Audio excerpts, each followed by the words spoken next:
quick video on how to access your air filter on your Polaris Sportsman. So what you're gonna do, on the back there's a little lever. You just pull up on that lever, and then your seat pops right off.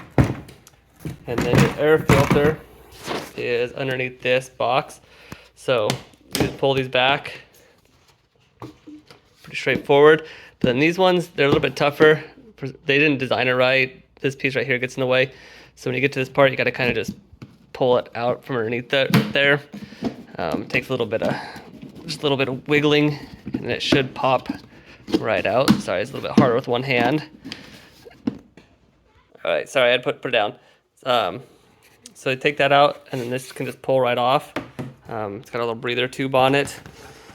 And then this is your air filter. They might look a little bit different depending on who you have it serviced by. If somebody randomly serviced them themselves, homegrown deal. Anyways, this little piece right here is supposed to be on here. I just barely bought this. Anyway, so you can pull this out, and then you can replace it, put it back in there. As you can see, this piece right here was supposed to have been attached to right there.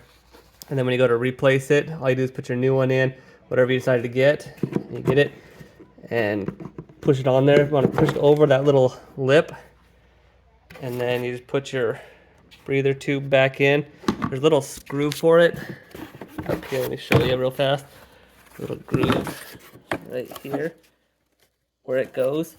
So it'll go up into that groove. So you pop it up in there, and then you just put this back on here. Hold on. And you can see, like I said, this is a design flaw. So you just pull these back and you put it on and you clamp. Now let me get these first ones on real fast. So once you get it on, it sits on there pretty flush. So if this is kind of sitting like this, it means one of your sides isn't quite on all the way.